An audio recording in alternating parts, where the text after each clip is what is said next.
კიდევ ერთხელ გახდა ურთიერთბრალდებების თემა ჯანდაცვის სამინისტროს სოციალური პოლიტიკა ოპოზიციის მთავარი პრეტენზია ის ახალი მეთოდოლოგია, რომელთაც სოციალურად დაუცველთა ახალი ბაზა შედგა. ოპოზიციის ბოლოდროინდელ კრიტიკას ჯანდაცვის სამინისტრომ საკუთარი არგუმენტები დაუპირისპირა. სახელმწიფო ეხმარება მხოლოდ ყველაზე შეჭირებულ ოჯახებს. ჯანდაცვის უწყების სოციალური პოლიტიკის მისამართით ბოლო პერიოდში დაგროვილ შეკითხვებს სამინისტროში დღეს კრიტიკით უპასუხეს.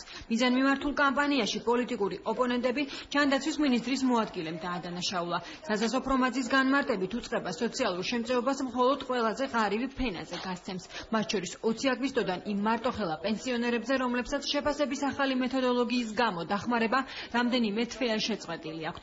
ასეთი კი მხოლოდ ბოლო 2 თვეში 3000-ზე მეტია. გამოყენებული იქნება დახმარების ყველა მიღებული ფორმა და მოუწოდებ პოლიტიკურ ოპონენტებს.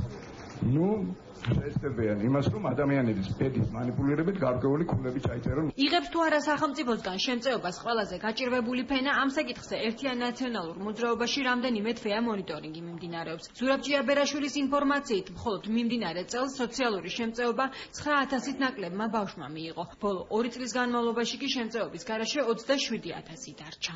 ეს არ არის პრობლემის სიმძიმის სრულფასოვანი გააზრება, სოციალური დახმარება, საარსებო შემწეობა აღუდგას უკლებლივ ყველას. ჯიაბერაშვილის ინფორმაციას სამინისტროში არ ადასტურებენ და მხოლოდ ერთეულ შემთხვევებზე საუბრობენ. უწყების განმარტებით მეთოდოლოგიის ახალ სისტემაში ცვლილებები სწორედ ბავშვებზე ზრუნვის გაზრდის მიზნით განხორციელდა. ამ თემას დღეს გაეროს ბავშვთა ფონდშიც გამოეხმაურნენ. ახალმა მეთოდოლოგიამ ის ჯგუფები, რომლებიც უფრო მეტად მოწყვალდები არიან, გაითვალისწინა და შესაბამისად ამაზე დაყრდნობით შეიქმნა.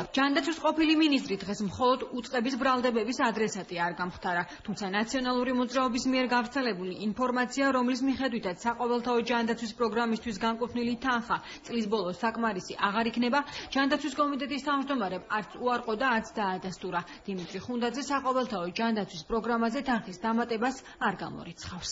შეიძლება საჭირო გახდეს გარკვეული თანხის დანამატი, ჩვენ ამის რესურსი ნამდვილად გაგვაჩნია და მე მინდა გავუცრო იმედი ნაცმოძრაობას, რომ ეს პროგრამა არ გაჩერდება. მთავრობა დღესვე უნდა იფიქროს იმაზე, საიდან მოიძიოს დამატებით დაახლოებით 80 მილიონი ლარი იმისათვის, რომ წლის ბოლომდე საყოველთაო ჯანდაცვის პროგრამის დაფინანსება შეძლოს. ჯანდაცვის სამინისტროში განმარტებები დღეს იმ ოჯახებთან დაკავშირებითაც გაკეთდა, სადაც ბოლო პერიოდში ოპოზიციური პარტიის ლიდერები პირადად მივიდნენ და სოციალური შემწეობის შეწყვეტის მიზეზებით დაინტერესდნენ. ყველა შემთხვევაში საარსებო შემწეობის შეწყვეტას ჰქონდა კონკრეტული მიზეზი. მხოლოდ 1 წლის განმავლობაში უწყდებათ შემწეობები.